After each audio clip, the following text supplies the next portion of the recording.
Hello and welcome to Just a Girl and Her Firefighter. I'm Kristi Hilmer, your host. Grab your favorite drink, whether it's coffee, fizz, or maybe something else, and let's dive into the wild, wonderful world of first responder life. We are here to swap stories, share laughs, and tackle those "did that just really happen?" moments. Whether you're a seasoned pro or just figuring this all out, this is the place for you. So kick back, get comfy, and let's have some fun. Welcome. Today, I'm so excited that we get to chat with Yasmina, who is a fellow firewife. And I just found out that apparently she's married to a celebrity, which I had no idea. But when we were chatting, she was like, yeah, my husband's the guy that came up with the Williams key. And I had no idea what that meant or that was a big deal. And I told my husband later, I got to talk to the lady who's married to the guy who created this tool. He's no way. I use that tool. In fact, we just had something happen the other day that if we had this key, it would open this door, no problem. So such a small world, but I am thrilled to be here, to be chatting with you. And let's just hear your story. Why don't you start with just telling us a little bit about what your family looks like, a little bit about you, what you do, and then we'll get into some questions. Sure. So my husband and I have been together. We were friends in high school and we didn't date. We were just friends. And we actually got together after I graduated college and we've been together ever since. So it's been about, I think, 10 years now, which is pretty crazy to think about. I know. It goes so fast. So fast. And we've been married since 2018. So 5 or 6 years now. Yeah. Something like that. 6 years. And we have 2 babies. I have a 2-year-old daughter and a 1-year-old daughter. So very close together. Yes. Yeah. I had 2 girls and they were back to back, a little less than a couple years apart. Then we had a third baby. But yeah, it's intense when you're in it. Now I'm grateful, but it's intense. Oh yeah. Some days I'm like, oh my gosh, I just need to come up for air for a little bit. And girls are different. I feel like boys are physically exhausting and girls are mentally exhausting when they're little and as teenagers. It just continues. Yeah, it's just different at each lovely stage. But that's so awesome with your story because that was our story. Like we knew each other in high school, never dated, just his circle overlapped with my circle. And then he went away. I went to college, but we ended up actually getting married in the middle of college because his dad had cancer. And so we wanted to get married before he passed away, which we did. But yes, so that's fun. I don't meet a lot of people. You're either high school sweethearts or after. So what a small world. Yeah. So what's cool with that too is it must be the same for you. With my husband, I was together with him as he went through the tower. So I got to be part of boot camp with him, see the whole transition from boot camp to being a boot or probationary firefighter, and then now to where he's at, which has been so cool. It is. I'm so grateful that we got to do it all together. I think it helps shape your perspective of the fire service. And I felt more invested because he did it later in life. He was a paramedic. So he went and did music for a little bit. And then he came back and was a CNA. And then he did paramedic and did that for a long time. And then we lost our house in a wildfire in 2018. And that's when he then went into actual fire. So he was not a young man when he did that. And it was intense. It was an intense thing, but it was a whole family. We had 3 kids, like they had their stuff they had to do. So absolutely. I think it makes it feel like a family. Job is maybe not the right word, calling or purpose. Like we get to understand it together. Yeah, I like that too. It definitely, I could see how hard he was working. And being able to go through those stages together, which is something that's really special. And a lot of people that I meet haven't been able to do that with their firefighters. So because it's hard. Yes. And so being able to like go through that in the same, not maybe physical way, but maybe mentally exhausting, being able to relate with him that way and encourage him throughout the process and be there for them has been really cool. Because I'm sure we're going to have people listening that are going through probation. Mhm. So what did you find was helpful during that time? Because that was actually probably before kids. But I would definitely say it was a lot easier before kids because Yes. I didn't have any tiny humans to wrangle. Yeah, just one big yeah. one. That definitely, I think it gave me a little more freedom to still be able to do what I wanted and focus there and also support him in that way. But one thing I did while he was in boot camp was I remember going to the family day while they're like getting everybody ready to start boot camp. They were telling the guys to like leave a notebook by the side of your bed so you can write down stuff that you've learned or you don't want to forget. And that made a lot of sense to me, but I'm like, they're going to be so exhausted at the end of the day that they're just going to want to shower, eat, and sleep so they can get up and do it all again. And what I did is my husband and 4 or 5 other people all went in on an apartment for the 6 months of probation or boot camp, excuse me. And I made a point to go down every single night. I would bring food. I would help with laundry. I would iron their stuff if they needed some help ironing, things like that. And I would time them for some of their drills that they would need to do for like knots and things. So that way everybody was able to do it and not have to rotate, which I found that to be helpful. And before I would leave every night, I would have Trevor go through his whole day. Tell me about your day. What did you learn? What did you do? And then I would go home and I would write everything down that I remembered he told me. And at the end of boot camp, I presented him with this notebook. And I was like, here you go. This is everything you told me and things that were going on in my life as well that I didn't want to bug you with. And now you can read it when you want. That's awesome. How did he like that gift? He loved it. It was really cool and really special. And so now I think that's helped with when he comes home from work, I ask him about his shift. I ask him every time, I'm like, was it good? Was it bad? You can tell me things. I'm not going to freak out. Like, you need to be able to talk about it, which I think is so huge for the fire community. Like, being able to be the sounding board for them. We need to be able to talk about it and not have to worry if you're going to freak out. Absolutely. And process the feelings. Like we had to learn that kind of the hard way and then we just ended up dubbing it couch time, which I mean, we could come up with a very cooler name than that, but it's the name we used. And he was really struggling with kind of just the demon side of the job and things he had seen, because as a medic, I think you just see maybe a few more things than just fire. Yes. And if you combine them, then you for sure do. And so just a lot more like short-tempered and less patience. And the kids were really young. And I was exhausted. He's exhausted. Like he was at the busiest station. So we came up with that debriefing time almost of the first 15 minutes. He would come home from a shift. The kids would get to watch their iPad or computer or watch TV, like things that we didn't do all the time, so that we could just have that connection time and he could talk about the calls. He could process, what he saw, what he felt, and then I could still talk about what I had seen. Because I think sometimes we tell ourselves what we experience at home isn't as significant because it may not be life or death. And then that's how you can have parallel lives that aren't together. And so we have done that ever since. And now with teenagers, and we've only got one official teenager. The other one's almost there. So I just feel like they're teenagers because it's 2 girls and it's hormonal in this house. It gets a little trickier. But yes, it's so important. So that's amazing that you guys started that so early. Yeah. So I definitely think that's something that if you're not already doing it I think it makes them more open to hearing about your day because they're always carrying around this heaviness of whatever they've seen or worked on. And then when you talk to them, they're like, I don't know what I've been through today. Walk through the door. Here's the kids. I'm going to go.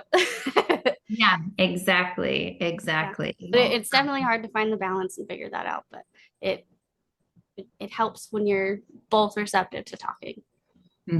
Absolutely. Sometimes I even think back because somebody asked me once, they're like, how did you get him to start talking? Because if it's a more reserved human, Mhm. then that can be a little bit harder.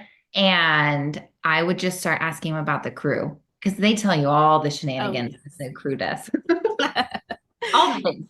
Yeah. And then it starts to lead them. And really, as I'm talking about this, it just prepares us for teenagers. So you're going to be great with two teenage girls and then to not react. What is something that has maybe surprised you about being in this industry? How crazy people are. Like you helped who do Yeah. what? Yes. So it's wild. I'm like, how do people get themselves in these situations? Right. So with Trevor, he works in Hollywood. So he Okay. specifically West Hollywood. So it's wild down there. So some of the I things that they go only on. imagine. I'm not familiar with what parts of Hollywood are what. Is West Hollywood like the famous Hollywood, or is that like the regular people Hollywood? So it's where a lot of really famous bars and clubs are, like Pump, which is Vanderpump, Pump Rules, the Abbey. Yeah, it's definitely one where if you're looking to have a good time, you're probably gonna stop by West Hollywood. But it's all super close, like West Hollywood, North Hollywood, all the really nice restaurants in Beverly Hills, all of that. It's like very close by. Okay. Yeah.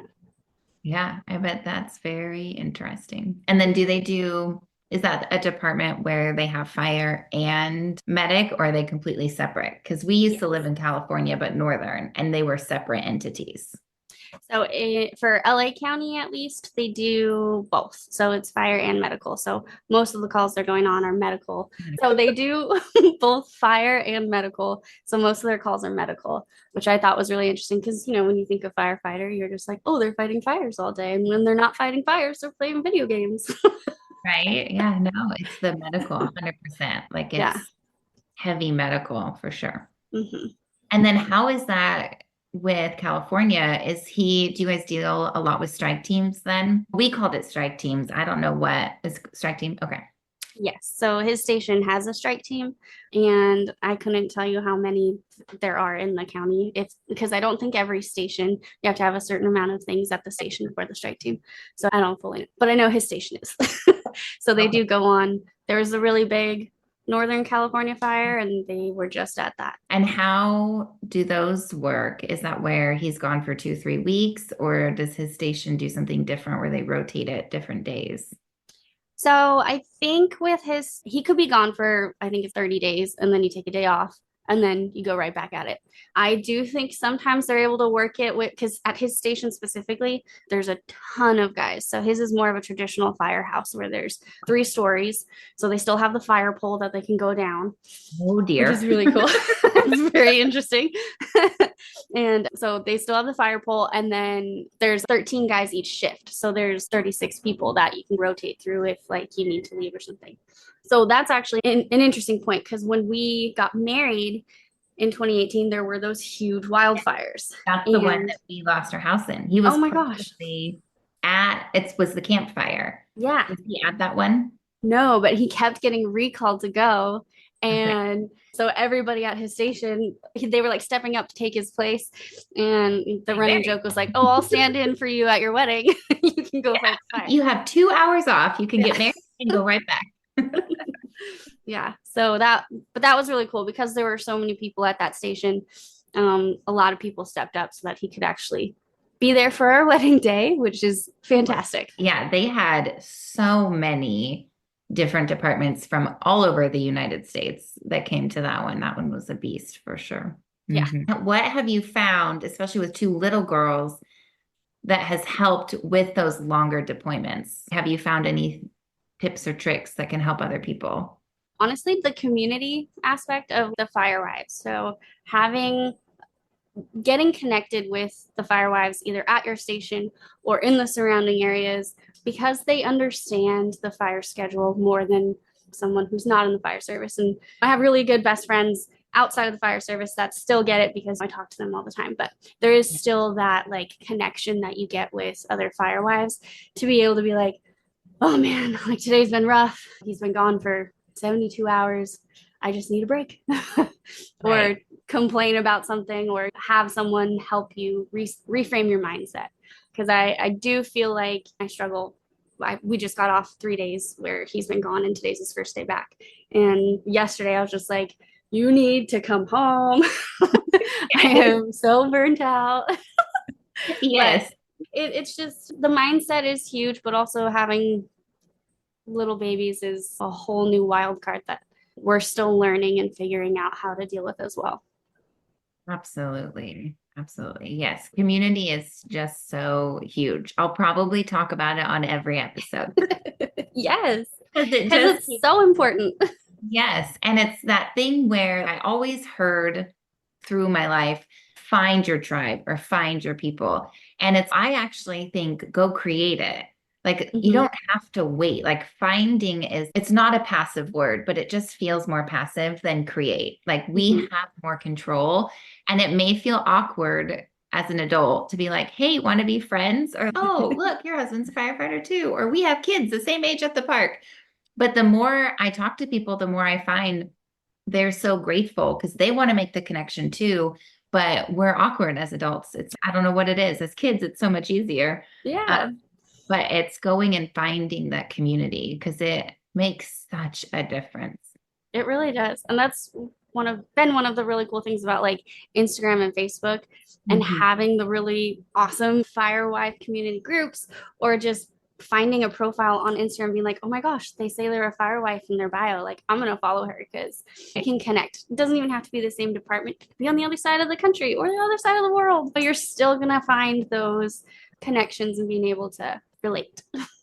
Absolutely. It's hard to pinpoint why it makes such a big difference, but it does. Yeah. And actually, there's another really interesting story. I randomly followed a girl on Instagram, and we started messaging. I was just like, oh my gosh, her page is so cute. Like her profile picture is adorable. We start talking, and I noticed in one of her stories that she had posted a little fire engine. I was like, wow, your husband's a firefighter too. That's so cool. And we started talking, and she's like, yeah, my husband works for LA County. And I'm like, no way. So does mine. And we continue talking, like, where is he at? Because LA County's huge. Yeah, there's 1,000 stations or something like that. Not really. I have that wrong. So we're talking, and she's, oh yeah, he's in West Hollywood. I'm like, get out. So is my husband. I'm like, where is he at? I'm like, mine's at 8. And she's, so is mine. I'm like, no way. At the same station? Yes. How? That's crazy. But because there's so many guys there that sometimes the guys rotate out before I get to even meet them. So it was just really cool. So now we're like besties on Instagram and Facebook. Like we talk all the time. But the power of Instagram is just so cool that way. I was like, wow, how did that even happen? Such a small world. That's crazy. Then you can be like, we're real life friends and Instagram friends. Let's transition to maybe what is something that you have struggled with. Because we've talked about surprises and we've talked about the transition from all the different phases in kind of fire service. But what is something that you've struggled with? I think the biggest thing I've struggled with has been like postpartum with fire life. And with my second baby, I had a really traumatic like birthing process. I almost died. We did a scheduled C-section, and they put me all back together, and I was bleeding internally. And so then I needed to have another C-section and then an abdominal surgery, and that within 24 hours. And so that took a toll on me mentally, and then trying to figure out transitioning back into motherhood, wife life, and supporting it took a lot. And I'm finally, after I think it's been 14 months now, it's starting to feel more normal again. But I think postpartum definitely plays an even bigger role in making things harder, but being able to recognize it and trying to get the help you need, whether it's with the doctor or I found using supplements, like natural supplements, actually help way more because your body is so depleted when you give birth, because your body's just been like giving it all to your baby, and then you take the baby out and you're like, oh shoot, I need more iron. Like it's all gone. And back to back, then your body was like, I got nothing. Yes. So And adding all the hormones. Absolutely. Exactly. 100%. Supplementing and allowing our bodies to do what they naturally know how to do, and just aiding in that process is a really cool thing. But yeah, postpartum, it doesn't get talked about in life really enough in general. Yeah. And adding it all, like those, I would say, are some of our hardest years, is when we had 3 under 5. And I just remember like crying and calling him. He's ready to come home. I'm like, no, No, I I just need to know cry. what's happening. I'm tired. Yeah. Uh, and then having to have those conversations of, okay, if I just know that I'm going to get an hour of peace, like when you come home after 72 hours or mandations or whatever it is, then mentally I can handle it. Yeah. And just having to talk about what he needed, what I needed, all of Mhm. those different things made such a big difference. But postpartum, man, is not fun. No. And it's different for everyone. Some are more severe than others, and it could be anxiety or it could be depression, it could be both. And just being able to know yourself and know your body and know, okay, this isn't normal. This isn't how I normally feel or how I normally act. What am I missing? Is this really something I should be worried about? Is this really something I should be angry at? Oh, and postpartum anger, which I don't Yes. think people talk about. No. The mom rage. I'm like, where did this come from? Yes. I've never been like this before in my life. Yeah. And it's just wild. So being able to find the ways to, I can't, words can be very hard too. We'll blame the kids. They Yeah. suck your nutrients and your words. Yep. Well, I mean, you probably answered some of this already, because how we overcome that is community. But what else did you find helped in walking you through that part of your journey? I would say really diving back into like my daily devotionals and praying and reading God's word and really getting back into that, because like in the newborn phase there's so much going on Yes. that I'm like, I can barely stay awake, and it feels like an excuse, but it's hard. And they make it easy now with the Bible app. You can just push play and it will read I it know, for it you. talks to you. It's And you can so choose the great. voice. Oh, you can? Yes. So depending on Yeah. the translation, you can choose, it has all these different voices. So it can be like a woman's voice or a man's voice or a British man's voice. And it's fabulous. Voice, I didn't know. Yes. That's amazing. Yes. I think that can be another way that we just shame ourselves into thinking. Like I was thinking about this the other day, and whenever I start to feel like I'm irritated, or I'm more snippy with the kids, or I'm frustrated that his underwear is on the floor again, whatever it is, it's usually because am having a viewpoint of what I think life should look like versus what it really is, living in the moment. And so I think that's just another way we tell ourselves, like, we're supposed to have this devotion every day. We're supposed to be in the word or praying or whatever that is for each person. And there's seasons. There is no balance. It's just a rhythm. And there's going to be different rhythms for different parts of where our life is. And postpartum is a lot more prayer. Yeah, it definitely is. And they might be short sentence prayers. Exactly. I'm like, okay, So, please give me clarity and wisdom right now because this is what I need. yes, yes. And some caffeine. Yes. Absolutely. So, yes. So, perspective. And I guess the other part of what you said, it's perspective, but then it's also like taking that time to work on yourself and the mental component, like how we view life, what the lens is that we're looking through. Yep. Mindset is huge. Yes, it'll make it or break it. What is something you would tell someone that is listening that you wish you had known? I think that it's going to be different for everybody, which is great. I'm not sure. I really went into all of this with no expectations or understanding of anything. So I think, for one, being open to listening, being open to him sharing, it's more than just a job. It's more than just a career. It's a life. It's a brotherhood and a sisterhood. And I hear a lot with people getting or families getting upset because of so and so's missing out on a birthday party, our anniversary, Christmas, holidays. And those are all just days that can be Mhm. celebrated any other day. And personally, I would much rather get a lot more chocolate candies the day after Valentine's Day because they're on Right? sale. Like we're going to save on the pocketbook Exactly. and the chaos. Yeah. So I think trying to, because they want to be there with you too. They don't want to be away from you, and really trying to, I think, put yourself in their shoes because they're not doing it because they don't want to be with you, and making them feel guilty or upset about it isn't going to help. But you can obviously express your frustrations. I do that too still. I really don't want you to work this day. Can you not? It happens. And I think just remembering that like it's just a day. It can be celebrated any other day, and not stressing too much about that. I think that's the biggest advice I would have beside being open and listening and being receptive to whatever is going on at the fire station. Absolutely. And it's so true. Like I look back in some of my favorite holidays before we had kids. I was a nurse and he worked as a paramedic. And our favorite Thanksgiving was like we had the Thanksgiving meal in the hospital cafeteria. He brought a patient in, we had lunch. Like Yeah. you just make it different. Mhm. And now we have kids. Christmas can be any day. Like they're Mhm. older now. They obviously know when December 25th is. Mhm. They were little, we could lie.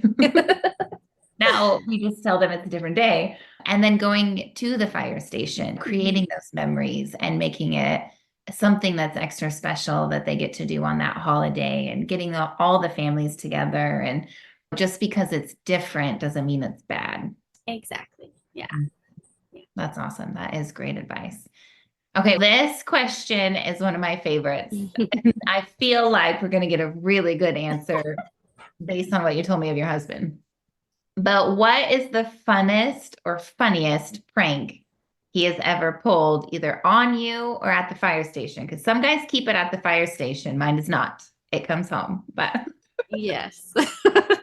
So there was a phase where we were pranking each other quite a bit. And it was definitely before babies yeah, now he's because not a now big. it's a little harder. Yeah. Um, and it started because he told me all the pranks that they would do at the station. I'm like, that's so funny. And then all of a sudden now my Instagram and TikTok feed were showing me all these different pranks. And I was like, oh, Very good. so it's not necessarily him playing a prank on me, but I was like, all right, I want to get in on this, which don't do that if you don't want to open They that can door. absolutely one up us or 10 up us. Like we Yes. think we are so clever. And I am not, at least is what I have learned. Yes. So I got two of those little Nerf toys Okay. and I set one out for him.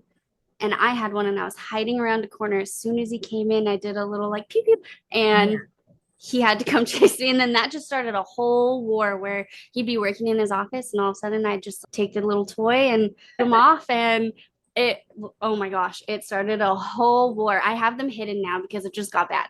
I How was like, long did that go for? I think probably for a couple months. I was like, That's it's time to stop with this because I'm cooking. right. Like I am not going to win. Yes. That's a good time to stop is when you know you're not going to win. Be like, I'm going to Yes. end on a high note. Yeah. Yep. It's like, all right. And then we'll wrap up with this last question and then we'll go into rapid fire questions, which are my favorite. Sure. But what is something that you wish people could understand about being either married to a first responder or living in this first responder lifestyle? What would you say for that? That's a good one. I would say I think there's some people who don't understand like why are you labeling yourself as a fire wife? Like you are your own person. And yes, we are our own person, but we are so proud of the job that they do and how much they love it that we want to also show our support and love for them and what they do. And just because I say I'm a fire wife doesn't mean that is my entire identity. That is just how I show my love and support for my husband because I love what he does. He's supporting us. He's working hard. He works harder than anybody else I know. So I proudly wear the badge of Firewife. And I think a lot of people don't understand that when you say, oh, I'm a Firewife. Absolutely. I think that's one of the best ways I've heard it said, because it's a hard thing to articulate. And it's also that it then becomes talking about mindset.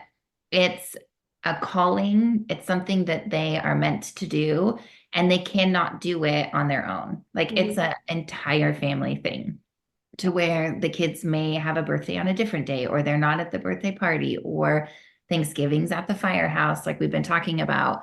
Like I think that's why we're all so proud of it, is we are doing a job as well. It's just a different task than what they're doing. And it takes all the pieces to have it work really well. Yeah. Okay, these are going to be fun. So here we go. What is your favorite movie? Oh, we currently watch a lot of animated movies because of the babies. I'm sure. I just saw Twister. Just kidding. I just saw Twister. It was so good. So good. Yes. I was so surprised. I loved it. My oldest was babysitting till like midnight, and I didn't go to bed like a grandma. And so I was like, how are we going to stay awake? So we went and we saw Twisters. So good. I loved it. Oh, I was surprised. I was like, I don't think I'm gonna like this. And then nope, I actually really did. I did. I liked it too. What's your favorite kid movie Ooh. that you have to watch all the time? I have found that watching any movie that has like a multiple sequence of movies, all the Toy Stories, I don't have to watch the same movie over and over again. It's Toy Story 1, 2, 3, 4. And they don't know. Yes. You can, whichever one that you would like to watch that day, you can put on. Good trick. That's a good trick. Coffee or tea? I am currently drinking both. How do you drink your coffee? Iced. Because I run so hot. If I drink a hot coffee, I'm just gonna be like a hot, sweaty mess all day. And then it's just ruined. It's literally been like 110 degrees with 100% humidity in Texas, and I will drink hot coffee. Hot black coffee. I know. Probably like diagnosable for that. I don't know. What is one item that you cannot live without? My cell phone. Yes. But besides that, it's like one of my cup of whatever I'm drinking at that moment. Yes. Hydration and cell phone. Yes. Mountains or beach? I love the beach. Yeah. You know? Don't go as often as I should for loving it, but I do love the beach. And how close are you to a beach? Because I know like you think LA and you think beach is right there, but it's not always that way. Correct. So I live probably, I think the closest beach is probably an hour away on a good day with no traffic, 45 minutes to an hour. Same with the mountains, 45 minutes to an hour. Also the same with the desert, and also the same with LA. So I'm like in the heart, it's I like want to go wherever I want to go. Yeah, it's just picking what we want to do for the day. Do we want to do this or this? That's very cool. And the last question is, what is the best advice you have ever been given? Just in general or fire life? In general. In general. Okay. I think we got a lot of really good ones for we did advice cards for the wedding. And every year we go through and we read them on our anniversary. And the one that cracks advice right there. If you're getting married, go do that. Yes, absolutely. And then read them every year so you can see what you've implicated through that, or oh wait, we should try that more. Or in this season, it's not, we didn't know what this really meant. And now in this season we do. Yeah. You can tell me other advice too, but that's a good one right there. No, I think that was great. Yes, I think so too. Awesome. Okay. Well, so much for giving your time to us today and sharing your story. Where, if people want to connect with you, where's the best place for them to find you? Oh, find me on Instagram. It's Sirens and Champagne. Okay. I was like, are we going to tell them what it is? Because we have to talk about how you got that name, because it's my favorite I've ever heard, I think. Thank you. Thank you. So I love mermaids, and sirens are a type of mermaid. Oh, and then Sirens ambulance. Yes. And sirens for the fire life. Yes. So I was like, this works perfectly for both ways. And then who doesn't love a nice glass of bubbly champagne? I think it's a genius. I love it. Thank you. So go find her at Sirens and Champagne. Okay, thank you so much. Thank you. Thank you for listening to Just a Girl and Her Firefighter. It would mean the world to us to have you subscribe, like, share with all the people you love, and join us in our Firewife community. Thanks again, and see you next time.